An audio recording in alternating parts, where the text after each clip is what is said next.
po ng galang ang pag-aaral po ng salita po ng ating po dakilang Diyos. At bago po yan, tayo po muna po ay manalangin sa ating pinakamamahal na Panginoon. O po dakil at mapagpala po namin ang mga Diyos na pinakamakapangyarihan sa lahat ng mga banal sa matamis sa pangalan niyo po, aming pinakamamahal na Panginoon Diyos. Lord, sa mga oras pong ito, O Diyos, narito po kami. Kami po ay nagpapakumbabang loob. Kami po, O Diyos, ay humihingi ng tawad sa aming po mga nagawang kasalanan, sa aming po mga pag-ukulang, sa aming po mga pagkakasala. Patawarin mo po ang bawat isa sa amin, O Diyos. Linisin ang aming puso, ang aming pong buong pagkatao at kaluluwa.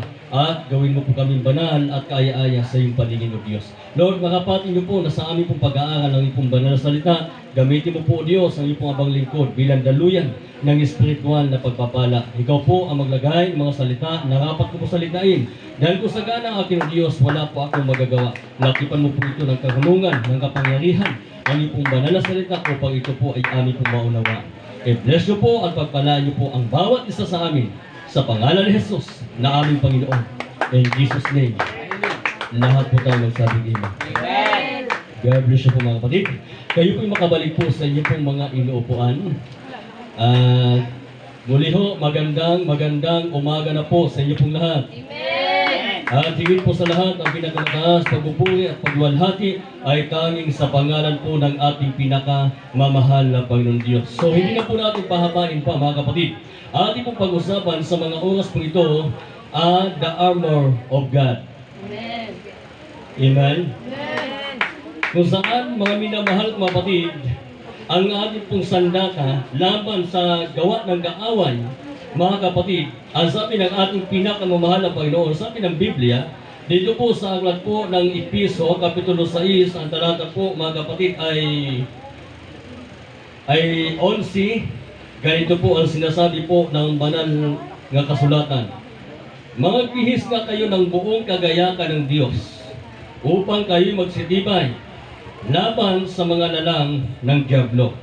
Sa 12, sapagkat ang ating pagkikipagbaka ay hindi laban sa laman at dugo, kundi laban sa mga pamunuan, laban sa mga kapangyarihan, laban sa mga namamahala ng kadilimang ito sa libutan, laban sa mga ukol sa espiritu ng kasamaan sa mga dakong kaitaasan.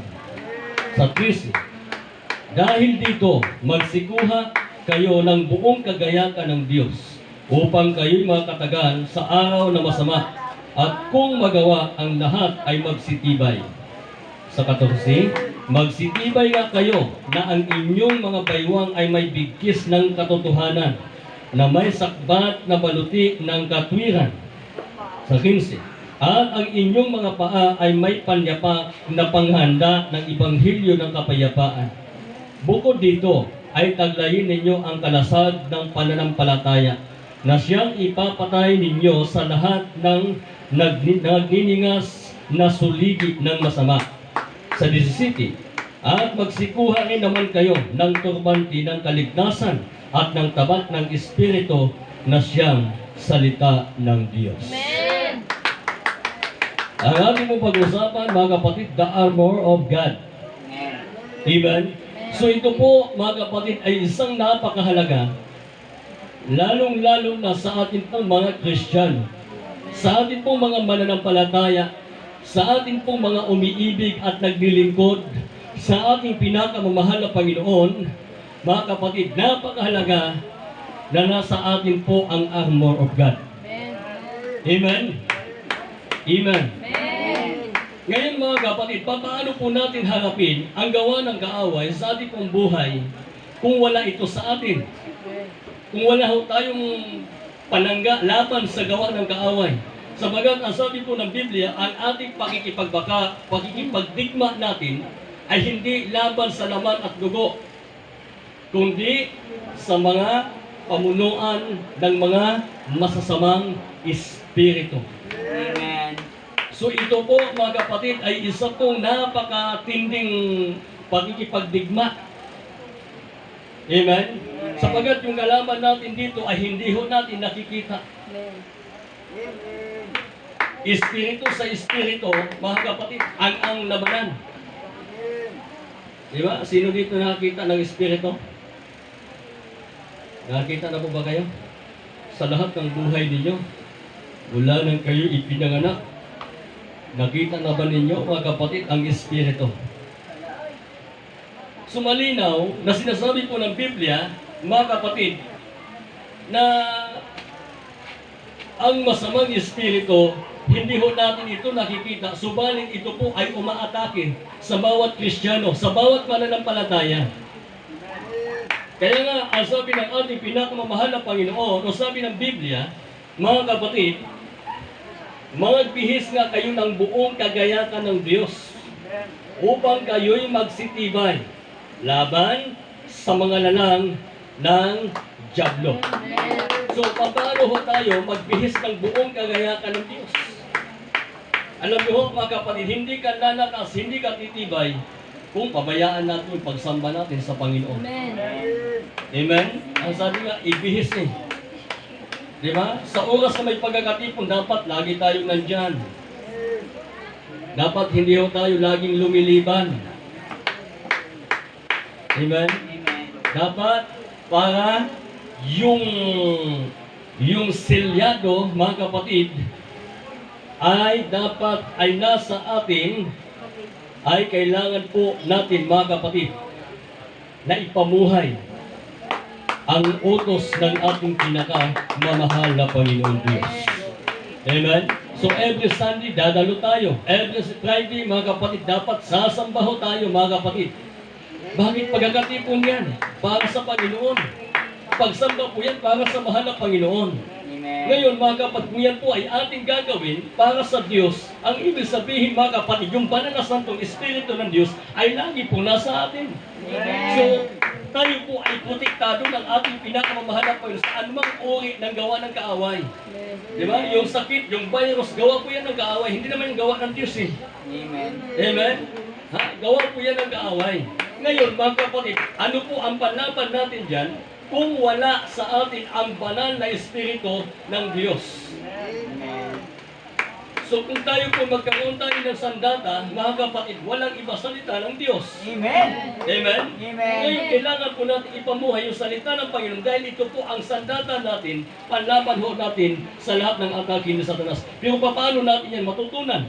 So kailangan sumunod ho tayo kung ano po, mga kapatid, ang utos ng ating pinakamamahal na Panginoon Diyos na siyang itinuturo sa banal na pulpitong ito. Amen? Hindi lang yung kung gusto lang natin, yun ang masusunod. Sabi nga ng Biblia, pasakop tayo sa ating mga leader. Di ba? Kasi nasabi niyo, mahalin niyo yung leader ninyo, pero hindi naman kayo sumusunod. Ang sign po yan, mga kapatid, na hindi pagsunod, kung hindi nyo sinusunod ang inyong leader, ang ibig sabihin, hindi nyo sinunod yung nagtalaga dyan. Hindi ninyo sinusunod ang naglagay dyan. Ngayon, sino man yung naglagay? Unang-una, naglagay, mga kapatid, ang Diyos. Amen. Amen? Amen. So ngayon, mga kapatid, ang sabi ng Biblia, pasakop kayo sa mga namiminuno sa inyo sa Espiritu. Bakit? Kasi sila yung nagpapagaan. Sila yung nagsasakripisyo araw at gabi na ipinagpipray kayo, ipinapanalangin kayo para kayo ay i-bless, para kayo ay pagpalain. So kung kayo naman ay pinagpala, mga kapatid, huwag mo sabihin dahil sa pagsisikap ko. Amen. Tandaan po natin, mga kapatid, mayroon pong nananalangin sa atin araw at gabi para ikaw ay pagpalain. Mayroon pong nananalangin sa atin araw at gabi para tayo po ay maligtas. Amen? So, ibig sabihin, mga kapatid, ang kaligtasan na ipinangako sa atin ng Diyos, mayroon po pinagmulan. Amen. Hindi naman tayo naligtas dahil lang po, mga kapatid, naimbitahan lang tayo eh. Di ba? Hindi lang ho nakalapit ka sa Panginoon dahil may nag-invite lang sa'yo. Kaya ka nakalapit sa Diyos dahil may nananalangin. Amen. Amen? May mga pastor na nagpipray para sa tao, sa lahat ng tao. May mga manggagawa na nanalangin para sa lahat ng tao na makalapit, mamulat at magising sa katotohanan at maunawaan ng tao, mga kapatid, na kailangan nila na itama at ituwid ang kanila pong buhay. Amen. Lahat naman po tayo ay makasalanan.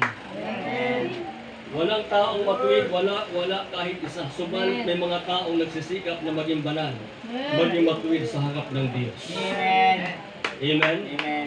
Lahat ay makasalanan. Subalit yung kasalanan na ginagawa ho ng tao ay may kaparusahan. Di ba? Ang sabi po ng Biblia, mga kapatid, kung ating po mababasa, dito po sa aklat po ng Roma Kapitulo 6, ang talata po ay 23, ganito po ang sinabi. Sapagkat ang kabayaran ng kasalanan ay kamatayan, natapat ang kaloob na walang bayad ng Diyos ay buhay na walang hanggan kay Kristo Jesus na Panginoon natin. So sabi po dito, ang kabayaran ng kasalanan ay kamatayan. Okay. Kung halimbawa ikaw nagtatrabaho, siyempre aasa ka, ang sahod sa iyo ay hello. Siyempre aasa ka dahil yung pinagtrabahoan mo, mga kapatid, ang inaasahan mo na isusweldo sa iyo, siyempre pera. Amen? Eh ngayon, kung inibigay sa iyo, mga kapatid, hindi ho pera ang ibigay sa inyo. Matutuwa kaya kayo. Di ba? Kaya ka nagtrabaho dahil inaasahan mo na susweldo ka at may pambili ka ng mga gusto mong bilhin. Subalit, hindi yun ang inaasahan sa'yo, hindi yun ang ibinayad sa'yo. Sumaliho yun, mga kapatid. Ang tama, kung ano yung usapan ninyo, yun din ang ibabayad sa'yo. Amen? So ngayon, mga kapatid, ganun din po ang sinabi ng Biblia. Ang sabi ng Biblia, ang kabayaran ng kasalanan ay kamatayan. Hindi mo po pwedeng sabihin na ang kabayaran ng kasalanan isang sakong bigas. Di naman pwede yun eh. Diba? Ang kabayaran ng kasalanan ay buhay na walang hanggan. Lalo na hindi pwede. Amen? Ang kabayaran ng kasalanan ay kamatayan. So dalawang klase kamatayan po yan, mga kapatid. Kamatayan pisikal, mamamatay yung ating pisikal na katawan, at yung tinatawag na kamatayang spiritual. Lahat po tayo sa first Lord. So ngayon, mga kapatid, maraming mga taong naghihirap dahil sa sakit. Bakit? Kabayaran mo yan. Bayad yan sa kasalanan eh. So ang ibig sabihin, hindi agad-agad na kunin yung buhay mo para maranasan mo yung hirap, yung sakit, yung kirot. Bakit? Kasi po, kailangan mong pagdusahan. Yung kasalanan na iyong ginagawa, kailangan mapagdusahan ho ng tao, mga kapatid, at ma-realize po ng tao na dahil ito sa kanyang ginawang kasalanan, kaya siya ay binigyan ng karamdaman. Amen? Kaya lang, mga kapatid, pag ang tao kasi may sakit, Diyos ko, Panginoon, pagalingin mo ako sa aking sakit. Hindi naalala na kaya siya nagkaroon ng sakit dahil sa ginawa niyang kasalanan. Di ba? Kaya nagkaroon ng problema dahil lumihis sa kalooban ng Diyos. Kaya nagkaroon ng pagsubok dahil lumalayo ang kanyang kalooban sa Diyos, ang kanyang puso sa Diyos. Unawain po natin, mga kapatid. Ano po ba ngayon? Itong buwan na to. February. So, itong buwan na ito, mga kapatid, ay pinagdiriwang po ang araw ng mga puso. Araw ng mga puso. So, pag-ibig. So, naalala po ba natin, mga kapatid, kung sino yung unang umibig sa atin? Amen. Sino? Ang Diyos. Ang Diyos. Amen. So, matandaan po natin, mga kapatid, na ang Diyos pala ang siyang unang umibig sa atin, ang Diyos pala ang unang nagmahal sa atin. Bakit tayo minahal ng Diyos? Bakit tayo inibig ng Diyos? Dahil sa ating mga nasa iyong kasalanan. Amen. Amen? Mahirap ang unawain, mga kapatid. Ang kabayaran ng kasalanan ay kamatayan. So ngayon, dahil sa pag-ibig ng Diyos, mga kapatid, ibinigay niya ang kanyang bugtong na anak, bigatin son. Amen. Amen? Para tayo po ay iligtas. Amen. Amen? Amen. So ang sabi po dito, for God so loved the world that He gave His only begotten Son, that whosoever believeth in Him should not perish but have everlasting life. So ang sabi po, mga kapatid, for God so loved Dahil sa pag-ibig ng Diyos sa sanlibutan ay ibinigay niya ang kanyang bugtong na anak. Kaya nga sabi nga nila, anong tawag nila sa araw ng mga puso? Ha? Valentina. Valentine's daw, sabi nila mga kapatid. Lahat po tayo sa praise the Lord. Praise the Lord. So, dyan ho mga kapatid, sa tinatawag nilang Valentine's ay mayroon pong mga nakasulat, mga minamahal at mapatid na kanila pong pinagdugtong-dugtong.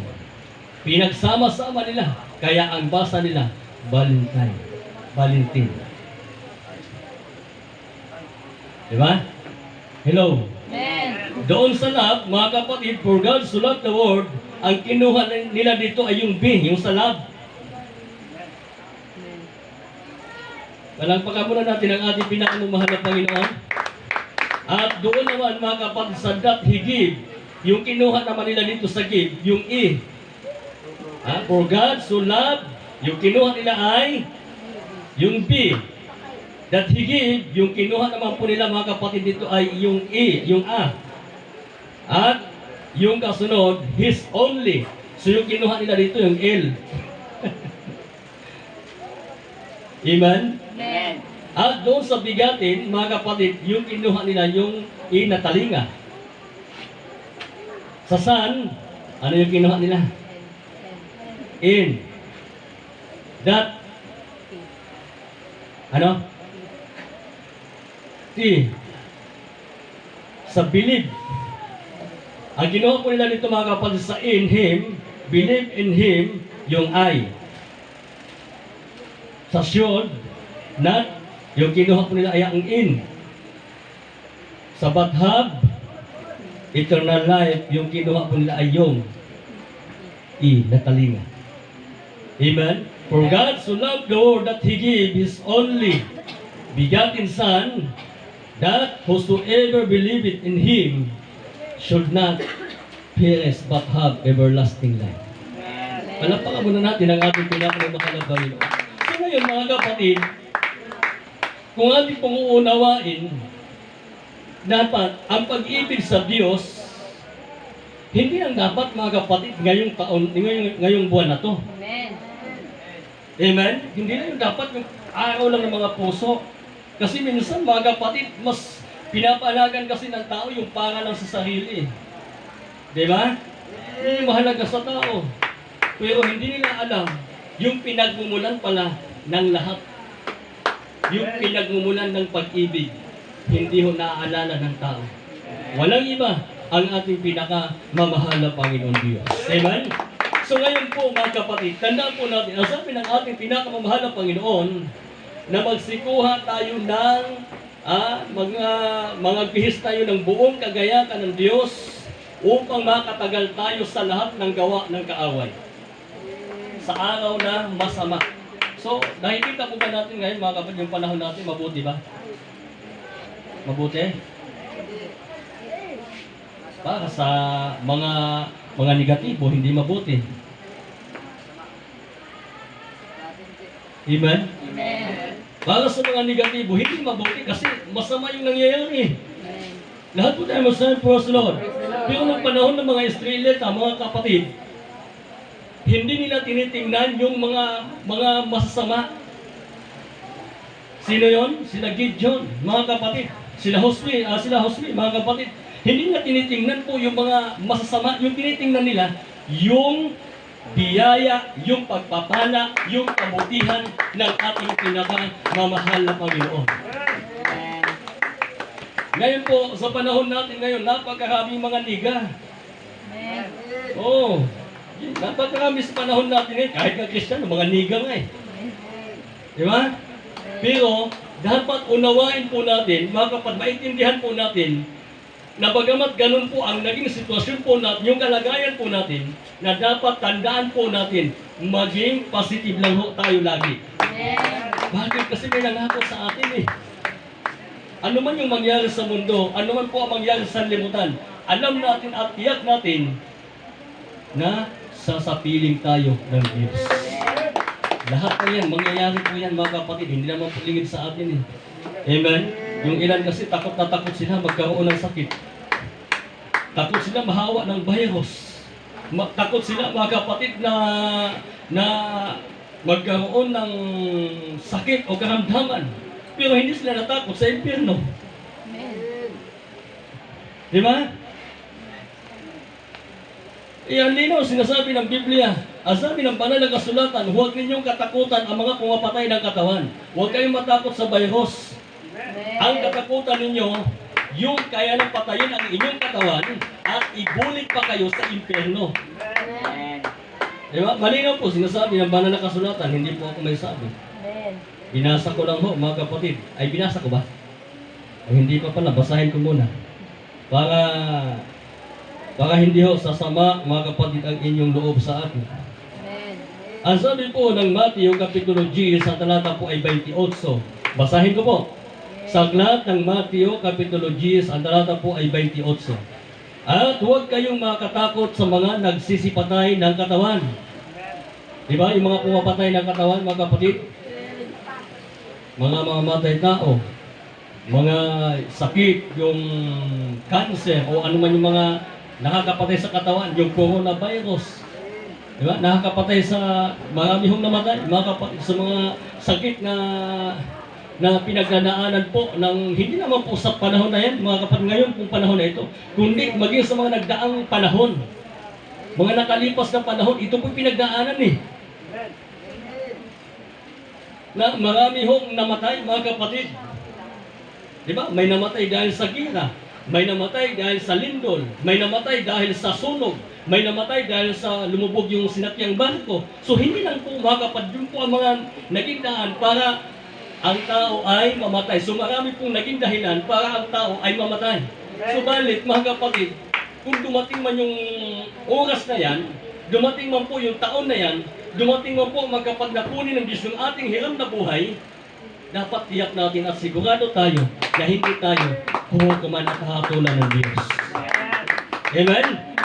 So ngayon po, mga kapatid, ang sabi ng banal na kasulatan, at huwag kayong makatakot sa mga nagsisipatay ng katawan, datapwat hindi nakakapatay sa kaluluwa. So ang pinag-usapan dito mga kapatid, kaluluwa. Yung kaluluwa na siyang tumira sa ating katawan. Amen? Pag wala na ang kaluluwa, ang ibig sabihin yung tao ay patay. Humiwalay sa kanya ang kanyang kaluluwa. Yung kaluluwa, ito po yung nakakaramdam ng sakit. Amen. Di ba? Napagod kayo. Amen. Yan yung nakakaramdam ng pagod. Inaantok kayo. Amen. Yan yung nakakaramdam ng antok.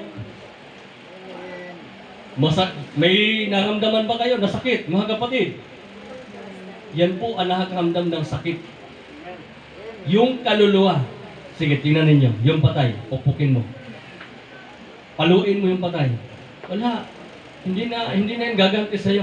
Pero yung katabang mo, sampakin mo. Hindi, joke lang. Ewan ko lang, hindi ganti. Bakit? Kasi nasa kanya pa yung kaluluwa niya.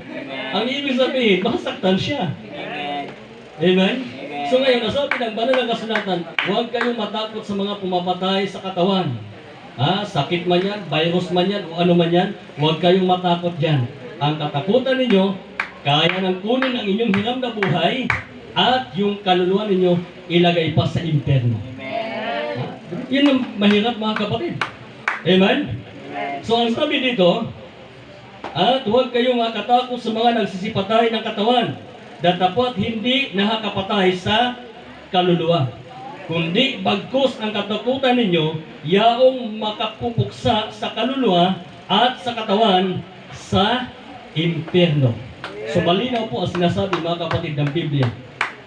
Sino ang dapat nating katakutan? Walang iba ang ating pinakamamahal na Panginoon Diyos. Amen? Siya lang yung dapat nating katakutan.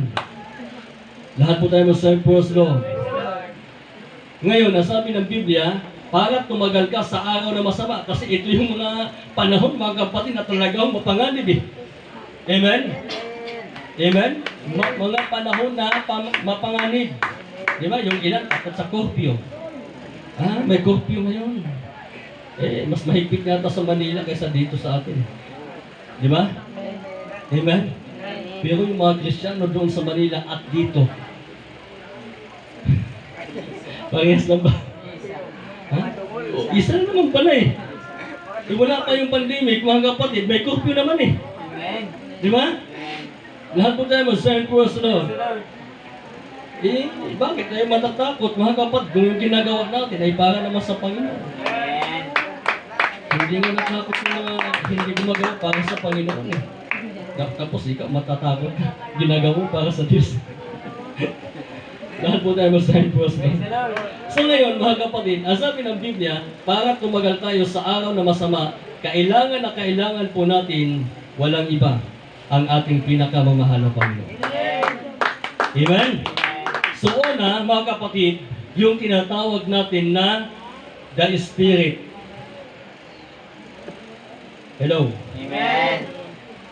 Yung tinatawag natin na Spirit, kung saan mga minamahal ko kapatid, yung salita yung salita ng ating pinakamamahal na Panginoon Diyos. So ang sabi po dito ng Biblia, sa ating pong unang binasa kanina, mga kapatid, dito sa 13, magsitibay nga kayo na ang inyong mga baywang ay may bigkis ng katotohanan. So yung ating baywang ay dapat may bigkis ng katotohanan. So anong kailangan po natin dito? Belt. Amen? Belt.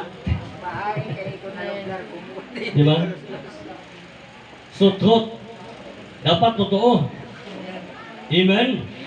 Lahat po tayo sa cross, Lord.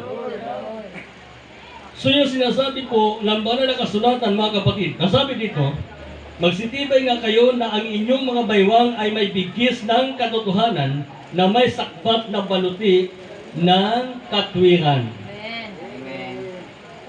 Lahat po tayo sa cross, Lord.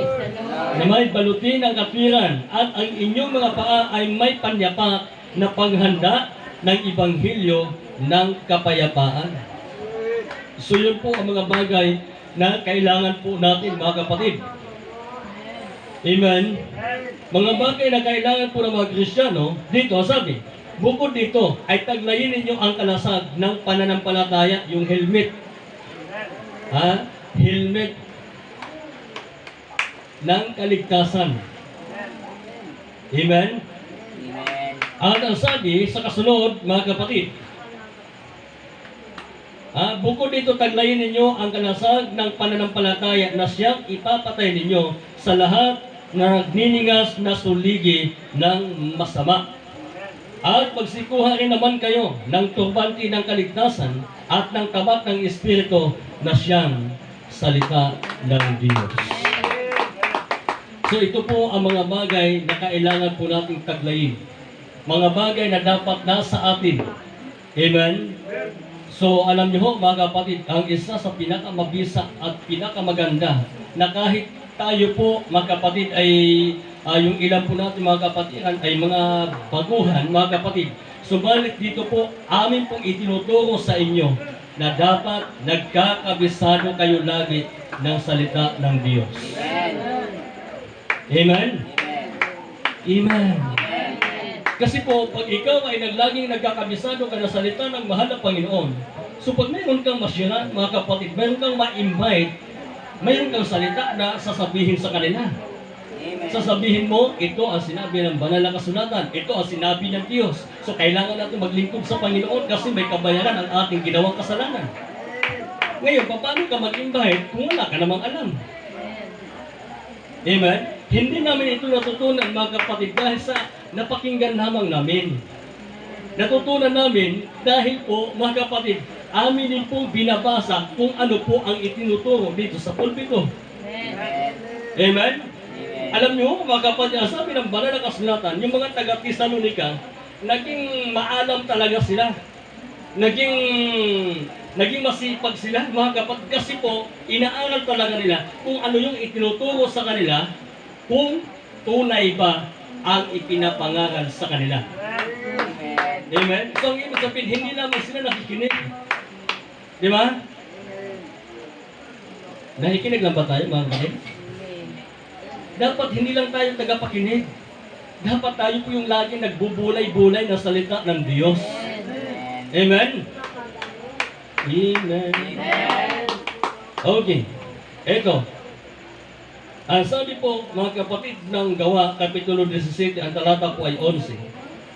Ngayon, lalong naging marangal ang mga ito kaysa mga taga-Tesalonica, sapagkat tinanggap nila ang salita ng buong pagsisikap at sinisiyasat sa araw ang mga kasulatan kung tunay nga ang mga bagay na ito. Amen. So napakinggan po ba natin? Naging marangal sila kaysa mga taga-Tesalonica. Bakit? Kasi po kung ano po ang itinuturo sa kanila, naging masipag sila sa pagbabasa, pag-aaral, at kanila pong inaalam kung totoo ba ang itinuturo sa kanila. Amen. Kung tunay ba. Amen? Lahat po tayo Muslim po sa Lord. Bakit mga kapatid, minsan ang dami po sa panahon natin ngayon mga Kristiyano. Pero yung salita ng Panginoon mga kapatid, hindi pa natin nakikita sa kanila. Amen? Hindi pa nakikita sa kanila yung salita ng ating pinakamamahal na Panginoon. Kasi po, hindi po isinasabuhay. Hello. Amen. Okay. Halimbawa, tanungin kayo, ilang taon na ba kayo sa Panginoon? Isang taon na ako sa Panginoon. Isang taon ka na sa Panginoon. Sige, anong alam mo na versikulo? Paano ka mag-invite? Paano mo simulan? Wala akong alam.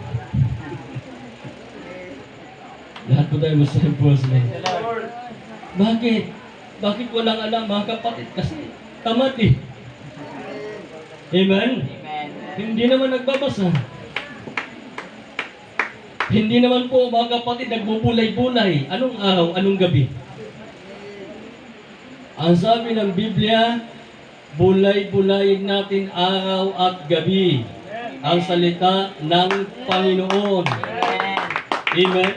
Kaya kung minsan mga kapatid, sa pag iniisip ko po, yung mga versikulo na aking pong minumorize mga kapatid, kung minsan lumalabas eh.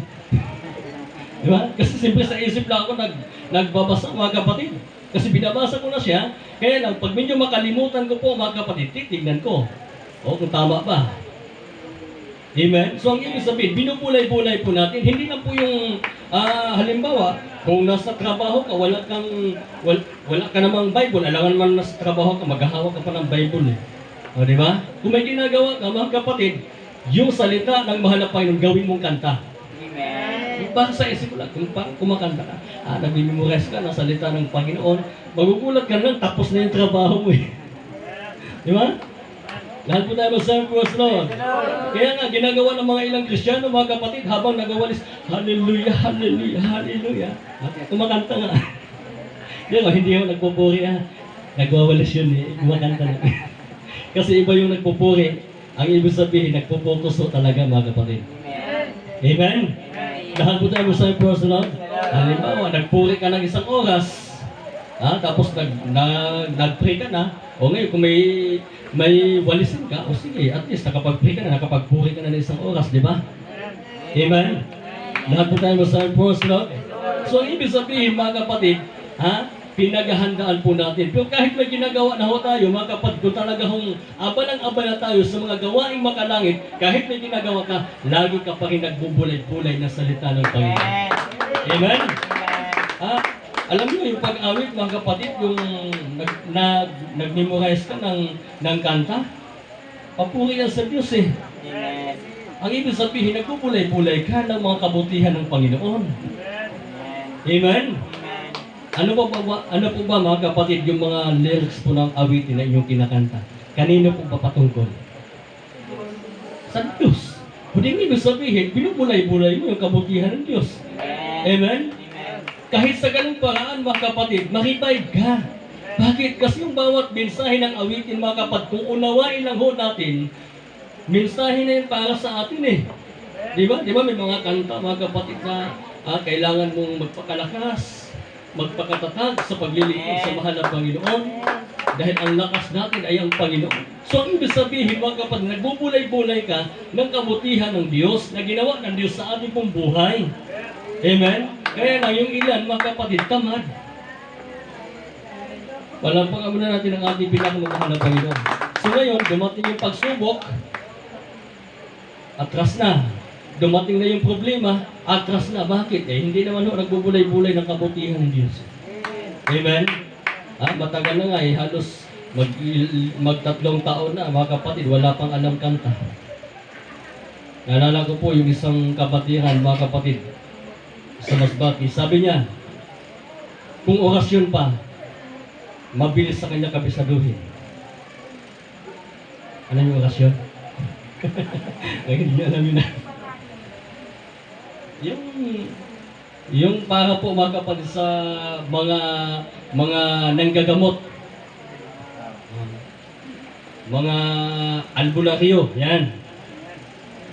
Sabi niya, mas mabilis kabisaduhin ang para sa dyablo kaysa para sa Diyos.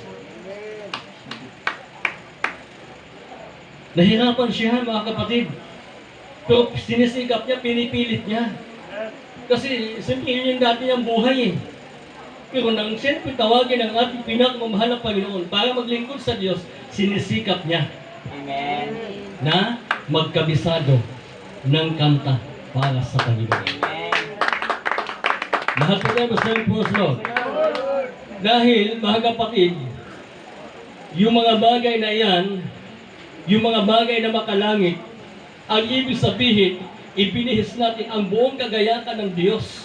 Kumbaga sinisikap natin na may pamuhay ang salita ng ating pinakamamahal na Panginoon. Amen? Para tayo po ay tumagal sa araw na masama. Amen.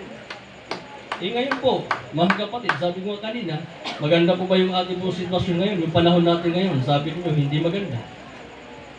Pero, mga kapatid, kung bukas lang ang ating isip, ang ating puso, anumang pagsubok na pinagdadaanan po natin ngayon, anumang pagsubok na pinagdadaanan ng ating bansa, hindi ho yan, mga kapatid.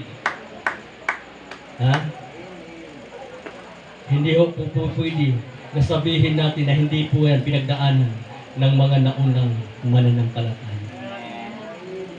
Diba? Kung mabasa natin, mga kapatid, yung sa lumang tipan, matindi. Grabe din po ang kanila pong pinagdadaanan. Amen? Matinding hirap. Pinagdadaanan ng mga nauna sa atin ng mga Kristiyano. Ng mga nauna sa ating mga mananampalataya. Mga nauna sa atin ng mga tumatawag sa pangalan ng ating pinakamamahal na Panginoon. Mga naglilingkod sa ating dakilang Diyos. Subalit naninindigan sila sa salita ng ating pinakamamahal na Panginoon at nagpatuloy sila at hanggang umabot sa atin yung kabutihan ng ating pinakamamahal na Panginoon. Kung sa ganun, mga kapatid, sa mga pagsubok na pinagdaanan nila, kung tumigil sila, abot kaya tayo. Hindi na tayo abutin. Di ba? Pero hindi yung tinitingnan nila eh. Hindi yung mga pagsubok, hindi yung mga leon o yung mga malalaking tao, mga higante. Hindi na tiningnan nila. Ang tiningnan nila, ang kabutihan ng Diyos. Amen. Ang tiningnan nila, ang magagawa ng Diyos sa kanila. Amen? Kaya kasabi nga ng mga negatibo, ay hindi tayo pwede doon. Kasi mga tao doon, mga malalaki, mga higanti, mga tao doon, tayo sa kanila, mga tipaklong lang tayo. Ang ibig sabihin, ang liit nila. Para sa kanila. Amen? Amen. Pero yung dalawa, mga kapatid, ang sinabi nila, ang lugar na ipinangako sa atin ng Panginoon ay binubukalan ng pulot at ng mana. Sumasagana. Ha? Amen? Amen? Sa langit po ba, mga kapatid, masagana ba? Masagana. So yun po yung dapat tingnan natin. Kaya nga sabi ng Biblia, masdan natin sa Jesus. Siya lang ang dapat nating tingnan. Huwag mong tingnan yung mga pagsubok, huwag mong tingnan yung mga problema, huwag mong tingnan yung kawalan. Amen? Yung hirap na pinagdadaanan mo, huwag mong tingnan yan. Ang tingnan mo, yung ipinangako sa atin ng ating pinakamamahal na Panginoon. Dito sa lupa, maghirap man tayo, dumanos man tayo ng iba't ibang pagsubok, pero sa piling ng Diyos, walang hanggang kaligayahan. Sa piling ng ating pinakamamahal na Panginoon, doon ay hindi ka naluluha. Amen. Sa piling ng Diyos, mga kapatid, hindi ka na mamumroblema. Wala na akong problema doon, mga kapatid, sa piling ng Panginoon. Lahat ay magiging masaya. Amen? So dapat maging happy tayo lagi, mga kapatid, sa paglilingkod sa Panginoon. Maging masaya tayo lagi. Hindi yung happy ka sa pagkilos. Maging happy ka sa paglalaro. Dapat maging happy tayo sa paglilingkod sa Panginoon. Amen? Sapagkat ang ating kasayahan, kaligayahan natin ay walang iba, ang pagbubulay-bulay na salita ng Diyos araw at gabi. So ang ibig sabihin, mga kapatid, manalangin tayo lagi. Amen? Magbasa tayo lagi ng Biblia o magbulay-bulay tayo lagi ng salita ng Panginoon. Magpuri tayo lagi sa Diyos. Magpasalamat tayo lagi sa Diyos araw-araw. Gawin natin yan. Amen? Lagi tayong makipag-ugnayan sa ating pinakamamahal na Panginoon araw at gabi. Makipag-ugnayan ka sa ating pinakamamahal na Panginoon. Ano man ang gagawin natin para sa Panginoon. Yan po, mga kapatid, ay mayroon po tayong makukuha na biyaya, pagpapala sa ating pinakamamahal na Panginoon. Sabi ng Biblia sa ating pong binasa, mga kapatid, ang kabayaran ng kasalanan ay kamatayan. Katapat ang kaloob ng Diyos na walang bayad ay buhay na walang hanggan. Kaya yun po ang ating pagsikapan, mga kapatid. Habang tayo po ay nabubuhay, kailangan natin ang ating pinakamamahal na Panginoon Diyos. So sa mga oras po ito, mga kapatid, tayo pong lahat ay tumayo. At tayo po ay lumapit sa ating pinakamamahal na Panginoon. Anyayahan po natin, mga kapatid, ang ating pinakamamahal na Panginoon na pumasok sa ating mga puso. Anyayahan po natin siya, mga kapatid, na tayo po ay ganyan pong samahan. Iganyan po tayo sa lahat ng paraan ng ating pong pamumuhay. Kaya sabi ng Biblia, yamang banal ang sa inyo tumawag, ay magpakabanal naman kayo sa lahat ng paraan ng inyong pamumuhay. Dahil ang Diyos ay banal. So paano po tayo maging banal, mga kapatid, maging holy? Kung tayo naman po ay lumilihis sa utos ng ating pinakamamahal na Panginoon. Para tayo po ay maging banal at makapiling natin, makasama natin ang ating pinakamamahal na Panginoon. Kailangan po natin magpatuloy sa paglilingkod sa Diyos. Sa mga oras po ito, mga kapatid, tayo pong lahat ay umawit sa ating pinakamamahal na Panginoon. Bago po tayo dangako sa ating mga kahilingan at pangailangan.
katulad ang ating pinakamamahal na Panginoon Diyos.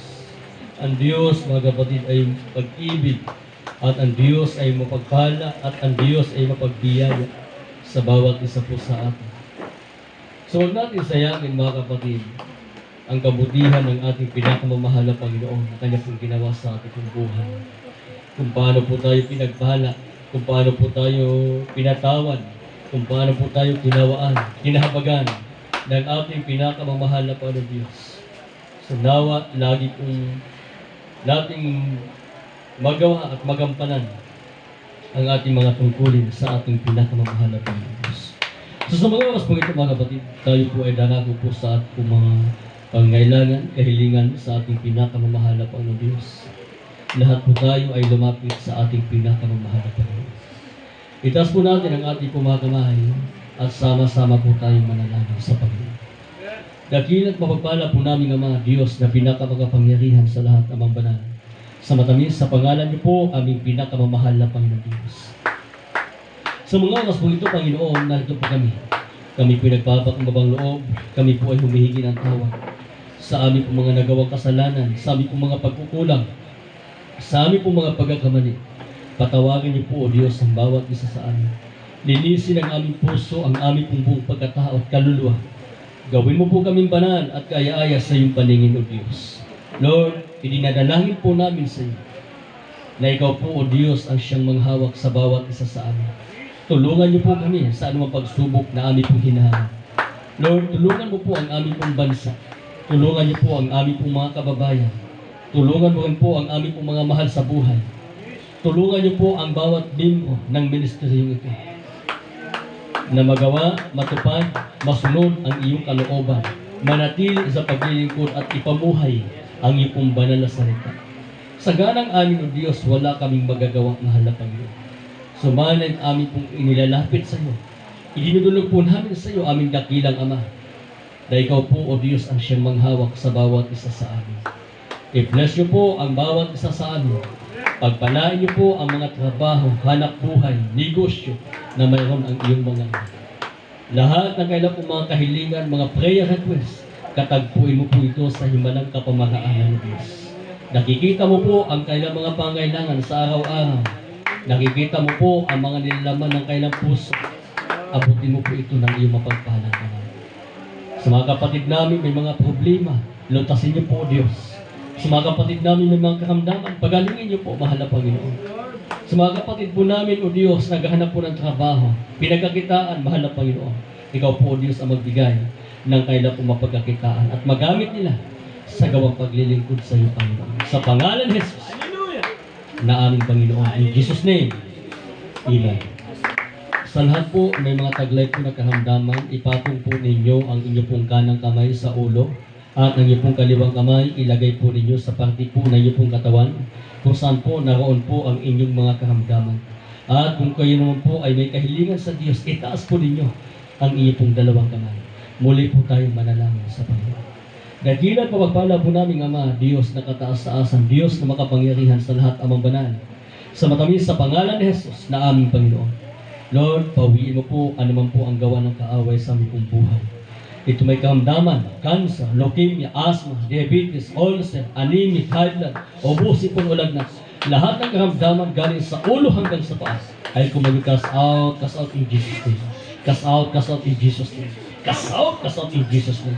Mga problema at pagsubok, pawiin mo po sa pangalan ni Jesus. Ilutasin niyo po ang mga problema, pagalingin ang mga karamdaman. Sa pangalan ni Jesus na aming Panginoon. In Jesus' name. In Jesus' name. Amen. Praise Lord. Tayo po mga kapatid ay tatanong ng 3 beses sabay sigaw ng Hallelujah po Lord bilang pagpagadumbay. Hallelujah! Hallelujah! Hallelujah!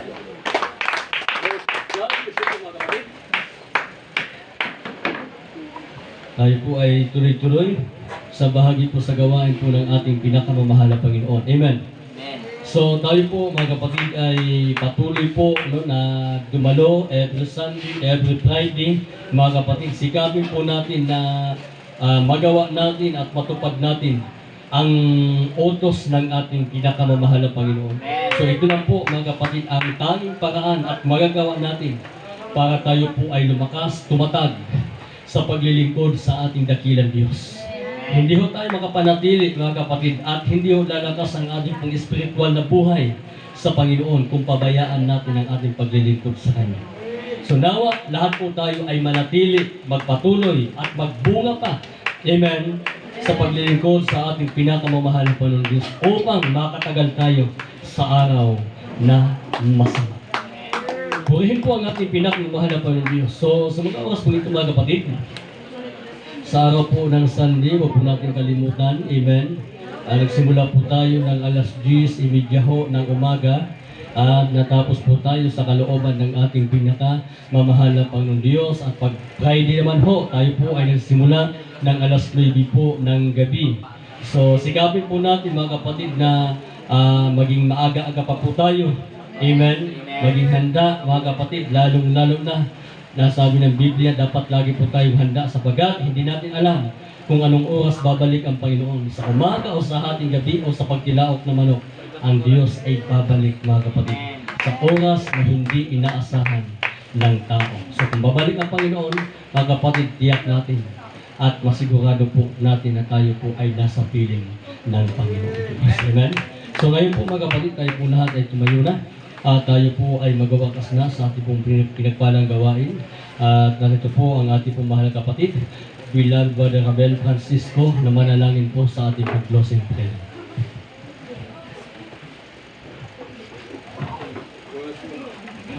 Ayan, salamat. God bless po sa ating future Diyos ng Velasco. Sa mga kapatid, tayo po manalangin sa bilang pag-uusap sa ating banal na gawain. Hallelujah, hallelujah. Opo, tayo naman Diyos, salamat po sa gawin ito na tayo puputupon sa gabi ito at sa bagay ito. Nagpapasalamat kami sa mga awitin na aming pinangawit. Kasi aming Diyos, hallelujah. Maraming salamat po sa pagpulong ng awitin ng Lord. Hallelujah. Maraming salamat po sa mga pinagpalang pagtuto ng aming mga kapatiran. No po ay magiging karagdagang kalusugan na higit sa lahat sa spiritual na pagpapala. Hallelujah. Maraming salamat po Lord sa lahat ng nagbigay ng kanilang kapo. Sa lahat mo na yung bigay yung balik ko sa kanila ni kanyang Panginoon. Higit pa sa pangangailangan Lord. Hallelujah. At higit sa lahat sa iyong banal na salita sa umaga ito namin napakinggan. Nawa po ay maging ilaw at ang ilaw sa bawat isa sa amin Lord. Hallelujah. At pinalamat dalangin po namin sa aming pangsamalang talang mag-iulay sa ngayong banal na gawain ng kami yung patnubayan mo po, ay tulog mo po kami sa aming tahanan at ingatan mo po ang bawat isa sa aming tahanan. Ang lahat ng kagapurian at salamat ay tanging sa pangalan ng aming mahal na Jesus. In Jesus' name, hallelujah, hallelujah. In Jesus' name.